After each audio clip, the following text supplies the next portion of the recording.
Hello everyone, Raptor here. As you can see, I'm back in FTB ready for another episode. And guys, I have a lot planned for today. As I mentioned last time, I was going to make my arena here, and I've kind of actually gotten most of the structure of the building down. Here's where I have all my multi-block structures from Ars Magica, all my altars and stuff, and I'll probably be doing that after the episode off camera. There's no need for wasting time here. But this is pretty much where it's going to go. I do have a lot of empty space here. I probably won't be filling it all up with the altars and stuff, but at least I have room to expand in case I need to make anything else later down the line. Now downstairs is mainly where I'm going to be spending most of my episode, and that's my arena. It is very, it looks kind of plain, but I was going for a more clean, modern feel, I guess, with all the inverted white lamps on the floor and the roof. I'm kind of happy with the way it came out. Just very simplistic, but now this arena is not about the looks itself, but it's going to have a very practical use to it. It's going to be my arena mainly for the Earth Guardian and for the Wither boss. Now, some of the issues with trying to house two bosses in the same area is that mainly the Earth Guardian will destroy a blast radius of 10 blocks from the center of where it spawns. If you guys remember, the middle block is the chiseled stone block. This guy right here, chiseled stone brick. Sorry. That goes in the middle, and that's where it spawns. And if you count 10 blocks from on all directions from that point, he'll destroy any block, even the warded blocks. I tested that in my test world, so luckily I didn't do that in my other overworld. And yeah, you want to make sure you have at least 10 blocks apart. Now, the thing about him is, after he destroys those 10 blocks initially, he won't destroy anything else. So all these walls here are not even protected with warding. And I actually already tested this. I spawned him in here, and I was able to use the elevator to go upstairs. And he was able to track me, but he wasn't able to actually go up there, which is a good thing. Now, I believe if I were to attack him, from a location he can't reach, he'll like teleport or do something weird like that.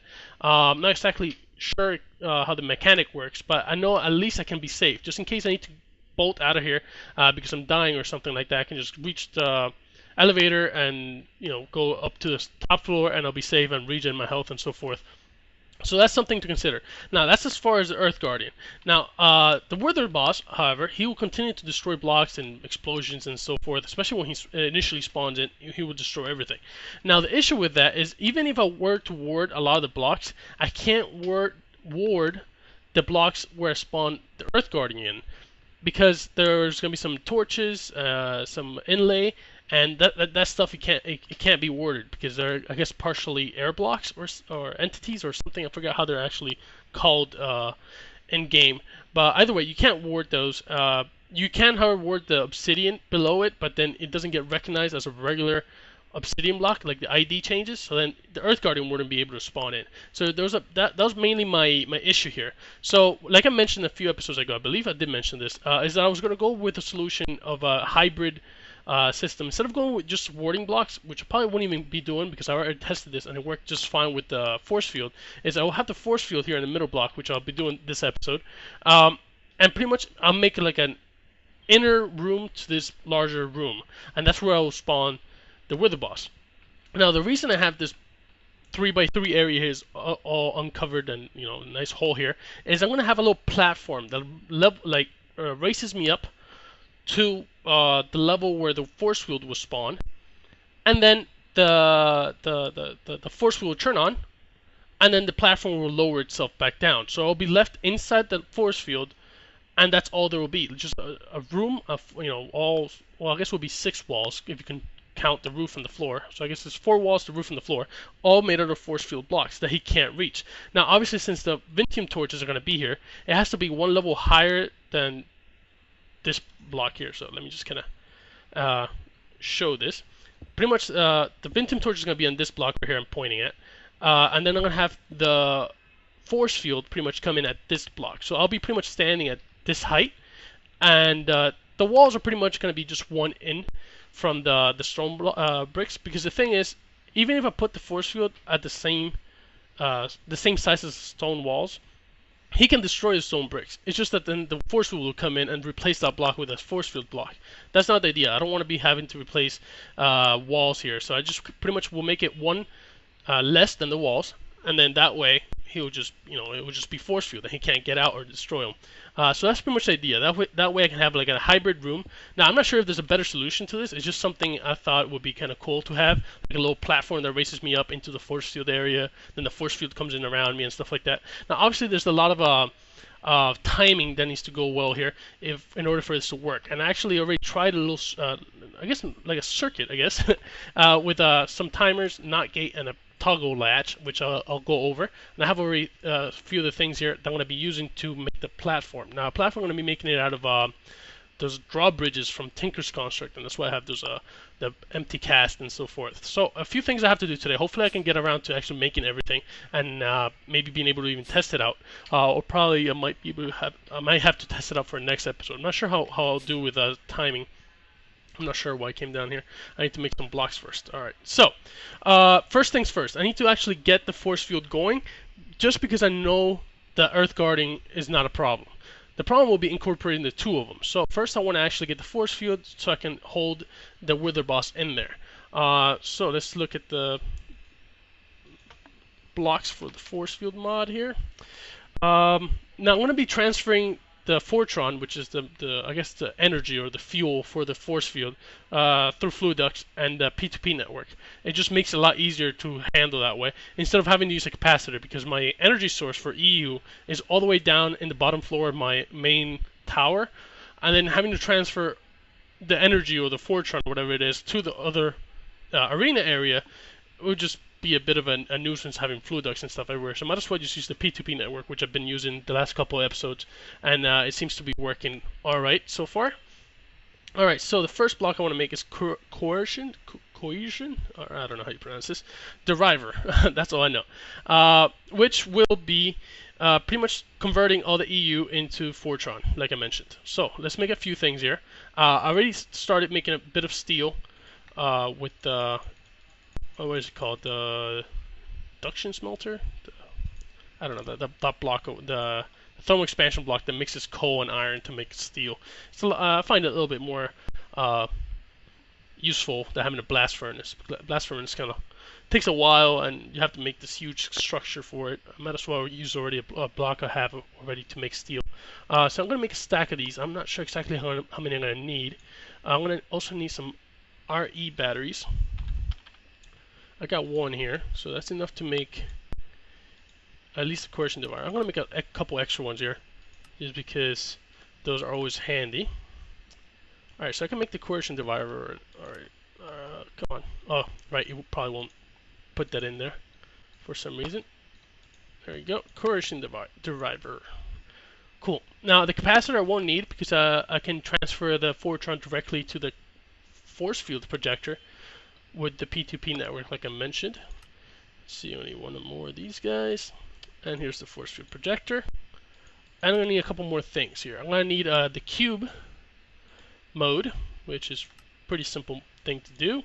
I'm going to need some scale modules. Actually, I'm going to need, how many translation modules? I'm going to try maybe 2. I don't know if 2 will be enough, actually. I think I might need a few more than that.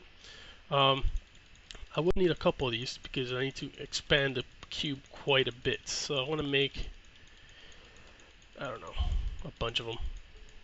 48. I'm gonna need a few more of those plates, focus matrix, and make a few of those translation modules with those. I don't know. I'll get 4 of these. Maybe that'll be enough. Whoops. There you go. Alright, let's try it with this much. I'm going to need my P2P stuff. I already laid out the... Nope, that's not it. The ME cable, so it should be pretty straightforward setting this up. At least I'm hoping it will be. Already got a few of the things here, some fluid ducts. I've actually done quite a bit of preparing here before the episode, because I have a lot of things to do and I wanted to get most of it done at least on this episode. I'm going to try at least. Right, so pretty much here's where the cohesion divider is going to go. Didn't bring a bucket with me because the Fortron is a liquid, so you want to hit the P2P guy with a bucket so he knows what to do. Actually not sure if he'll draw directly from here. You know what? I don't think he will. I think he needs to have a fluid duct in between. Is this already modified? This one's pre-configured. Alright, so I'm going to put that guy there, then put the fluid duct there, and then I'll put the Fortron or the driver on top of it. There you go. Alright, so this guy is hooked up. I just want to make sure that this part is set up properly. If I can see there a bit. Alright, so I believe I do have to put a pneumatic servo on this guy and set it to just ignore. So that should work. Turn this guy on, and there's Fortron there. You can see it in the Wayla thing on the right. It says Fluid Fortron. Alright, so that's working. We'll need a memory card. Any memory card will do. Fluid, sure. I'm not sure what fluid it is, but I can just replace it with shift clicking, and saves the new settings in there. Alright, so that's set up. Just need a few of these guys to cover this up, and it should be making enough Fortron for the force field. I'm hoping it's enough Fortron. I don't remember if it is. Oop, whoa. Good thing too, you have flight. Alright. That's where the platform's going to go. But first I want to actually set this guy up.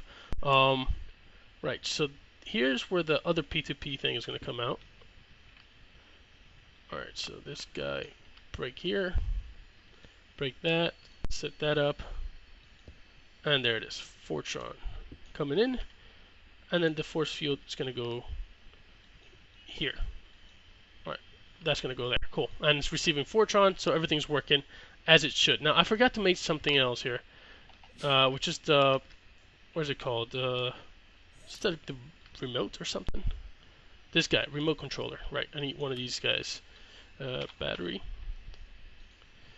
because since I'm going to be inside the force field, I want to make sure I want to be able to, turn it off once I'm inside, because I can't count on my system running out of power since it is running off of 2 HV solar arrays. So I want to make sure this thing is linked. Alright, it is linked properly. Alright, so I can turn it on and off remotely. Once, obviously, I can turn it off once the wither skeleton is dead. So that should be alright. Now, what I want to test right now is getting the size all set up before I put the platform for the Earth Guardian above it. And let's see here. I want a translation module. I know when I need a translation module up, maybe 2 or let's try 3 blocks, and then spread this out over 4. Back, front, left, right. Actually, I believe I'll need. God dang it. Well, I think I'll need 10 and 10 actually. Now that I think about it, because this room is 11 by 11. So I should only need 10 and 10. Now, as far as the height goes, I think I might need a few extra ones here. So I'm going to put them up. There you go. Let's try to turn this guy on. Whoa. Alright, so I'm going to need a couple speed modules because this is kind of slow. And I actually believe maybe I have, whoa, bad lag, horrible lag. Hopefully the video comes out alright. Alright, so it's a little bit too tall. But as far as the sides, it's perfect. That's exactly what I wanted to do. I wanted to make sure it's one in from the wall so that way it doesn't destroy the stone bricks. So I guess what I could do here is remove one scale module from the top. I want to make sure I'm inside. Okay, so that's perfect. I can actually turn it off because I don't want to be wasting Fortron right now. Alright, so that's good. That's working. Now I'm going to need some speed upgrades for this guy. And other than that, this should work just fine. What do I need for the speed upgrades? Let's see. I need speed module. Alright, I'm going to need just some redstone. Should be pretty straightforward. I think maybe with 2 should be fast enough. Now the thing is, I probably will need a delay or some sort. That's the timing part I was referring to. I haven't tested that part out at all, pretty much. So let's see here. Speed module. Actually, I already have it here set up on this side. I'm going to need a few more of these focus matrices. Just 8 more should do it, I think. Well, I need 6. I already has 2. You know what? I want to make sure I have enough for 2 speed modules. There you go. 1, 2. Alright, I could, you know what, I'll put a third one just in case. Maybe I'll put the speed module on the driver. That way it would give me more Fortran in case I need extra bit of juice. But let me just test this out before I do any of that. Put, oh, not in there. Actually, what would it do to put it on the left? I'm not sure what that would do. It shouldn't need any speed upgrades on the driver though, because it's only using 2.7 kiloliters, I guess. KL, that's the only thing I could think of, kiloliters. Yeah, I guess. Right, so let's turn this guy on for one last time and see how much faster it is. Actually, I want to get down below here in this hole and turn this guy on. Oh yeah, much faster. Yeah, much faster. I guess I could do with one more maybe, but it's not nearly as bad as it was before, so I can turn this guy off now. And that should be good. Alright, let's eat up some steak. I'm 16 minutes into the episode. I do have this part down. I guess I could just put... Alright, let me just put the earth guarding part into the mix. Cover it, fix everything up. Shouldn't need to access that. Oh, dang it. It's gonna take a while to remove this obsidian block. I should look into the Thaumcraft pick, the Icorium pick. Maybe it's faster than this one. Should be. I hope for the trouble it is to make that guy. Better be faster than this. Alright, so some iron inlay. Alright, so that guy should be able to spawn in just fine. I am looking at the time and I see it's a bit short on time. And I really want to be, well, you know what? I should be able to make a long episode and just get it all over with. I don't want to be spreading this out over a couple episodes. It shouldn't be necessary. Alright, so let's make the drawbridges. Do I have any bows in the system? Because I believe I need bows for the dispensers. I have one bow. Alright, so I'm going to need to make a few bows. I need at least 9 bows. Let's make this guy 1, 2. Of course, it doesn't do the whole shift click. There we go, 9 bows, cool. I want to make sure I have this one in my inventory because I don't want to use that one because that's a pretty beast one, power 4, flame 1. Right, so dispensers, let's make a few dispensers. I forget I unsynced the 2 search bars because it was giving me some issues. And I had already gotten used to the other method. Alright, so I need 9 of these. Alrighty, that's exactly what I needed. I should have just shift click it because I only had 9 bows in there. Alright, I'm going to need now some drawbridges. I should have everything I need in my the blank plates and the aluminum brass stuff. Alright, so let's see, 9. Perfect, alright, so that's exactly what I needed. I will need, let's see, I'm going to need 9 by 3. I'm going to need 27 quarried blocks. Actually, 9 by 4. Yeah, because I want to cover those up with quarried blocks as well. Alright, so let me just get a bit more. Oh, that is not how you spell quarried blocks. Should be 36 in total. So I'm just going to grab 36 and put the rest away. And then, why 9? I must have, oh no, right, because I'm doing this wrong. Oh well. It should be spread out like this. How many? Okay, it is 9 across. Alright, so I messed up. Like this. Alright, cool. I'm kind of talking to myself at this point because I was just trying to do the math in my head and that wasn't working out. Alright, so what I want to do is put all these drawbridges there. I want to make sure they're pointing upwards. And the reason I wanted to get 4 of those quarried stones is because I need 1 for them to actually I guess I only need 2. I don't know. I derped up, guys. I don't need 2 because that's how much it needs to go up. Yeah, I derped up. I thought I just needed 4 for some reason. I know this stuff is kind of boring, but I guess I just get it over with and get everything nice and clean here.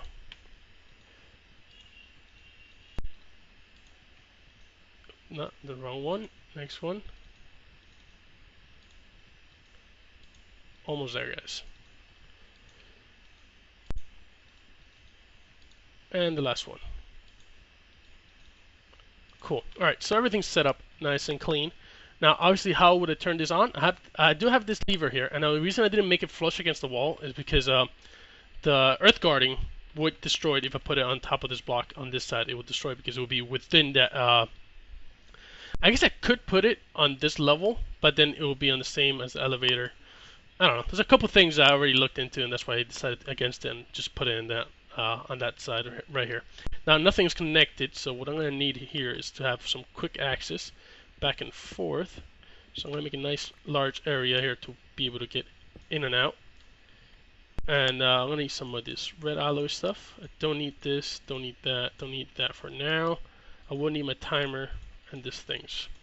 Now you know what I want to do? I want to go into bat mode because if I just start hovering with my power suit armor, it would just be too loud. Alright, so pretty much these are my drawbridges. Now this stuff I can just cover up. Oh, that's gonna be an issue. Yeah. You know what? Hold on. Let me just get my flight mode. This is just not working out for me today. Alright. Alright, because in flight mode I can hold shift and hold the same height, altitude. Alright, now I can go into bat mode and disable this silly flight mode. Alright, good. That was annoying. Oh well. Now, pretty much what I'm going to have here is... actually, you know what? I want to have it on the stone bricks because otherwise it would disable the lamps, I believe. Yeah, I'm pretty sure it will. So, how do I want to do this? I want to run this cable up here, and it's going to have a latch gate, toggle latch. How do I want to do this one? I believe it's that way.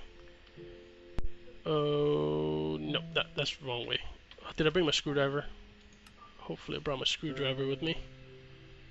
It doesn't seem like it did.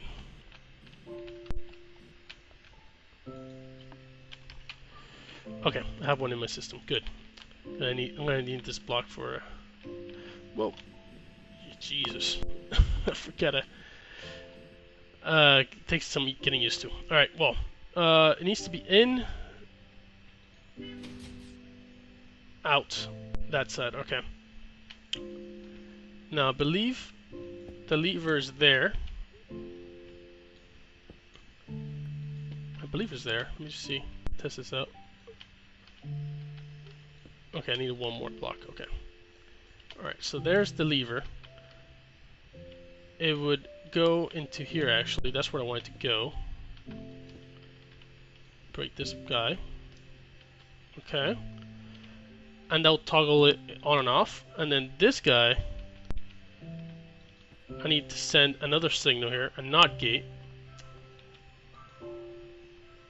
to a timer. And I need to turn this guy around. Alright, why isn't it doing it? What's going on here?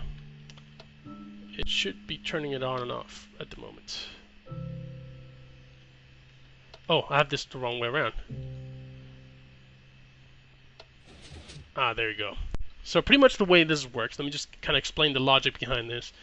Pretty much, when I send the signal into this toggle latch, it will turn it on, and it immediately turns on the NOT gate, disabling the block on the timer. Pretty much, if the timer is receiving a signal on the bottom here, and the inside of it, well, the side that's labeled with in, it will block it like it is right now. It won't move.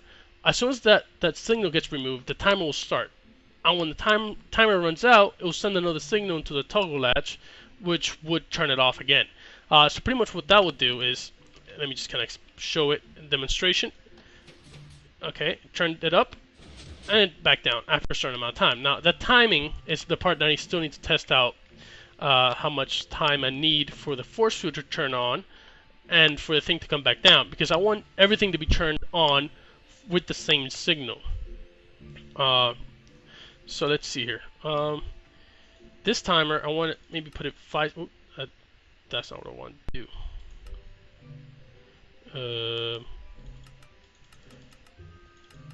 Okay, let me just try with 5 seconds. I think 5 seconds should be enough for the force field to turn on. We're about to find out. Alright, so this guy should go on and turn the force field.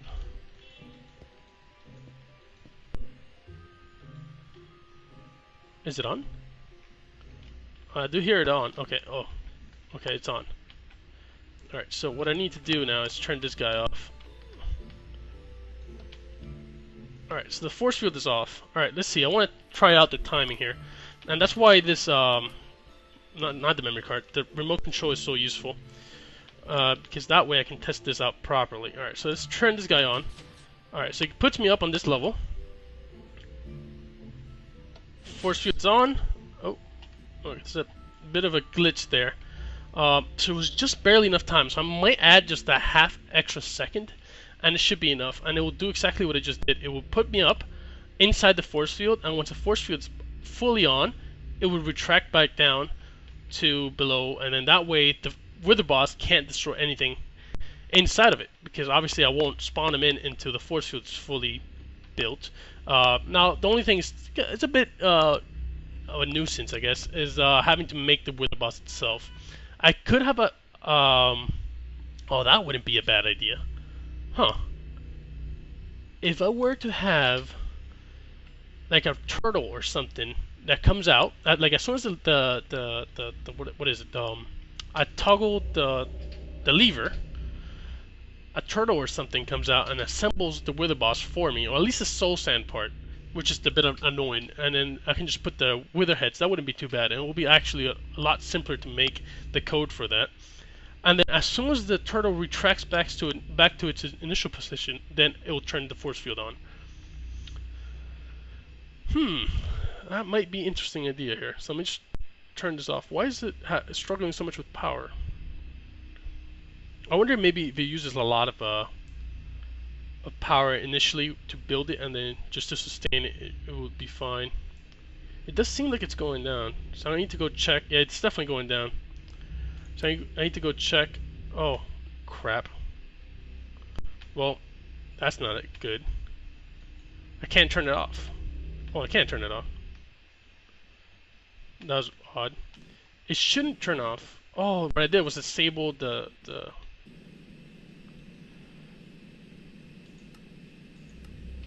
Okay, that's odd. It shouldn't have turned off. I should have been stuck in there. What happened here? Why are these lamps not turning back on? Oh well, I need to do a little bit of messing around, trying to figure out what's going on here with the lamps, why they turned off. I guess I expected them to turn off. Yeah, they're receiving redstone signal from that, so that's why it's acting up. Alright, let me just test it one last time. Alright, force field turns back on. Yeah, I want to... It's a bit weird. I guess I could walk off the platform and then let it retract and not just stand there, because that just glitches out a bit. Now what happens here... Okay, I have to like double click it for some reason. And then I can turn this back off and then the lights turn back on. Alright, so a few things I want to test out. First, maybe use one of those other cables that it won't interfere with the lamps, because that kind of bothers me, the fact that the lamps turn off. The other thing I want to test out is the Fortron amount of power that's coming through here. Because as far as the force field, it's telling me it's only consuming 2.7 kiloliters. And this guy over here is telling me it's producing 5 kiloliters, or at least it should. Yeah, it's producing 5 kiloliters. How much power is it using? It is using quite a bit of power.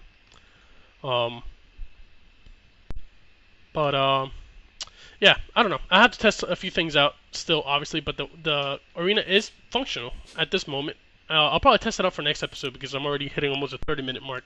I don't like having long episodes, but I must say that this has been a very productive one. I got a lot done. I actually thought I was going to have to do this in 2 episodes. But yeah, guys, make sure you like the video if you enjoyed what I was doing today, and I'll try to think of more cool projects to do in the future. So yeah, until next time, bye.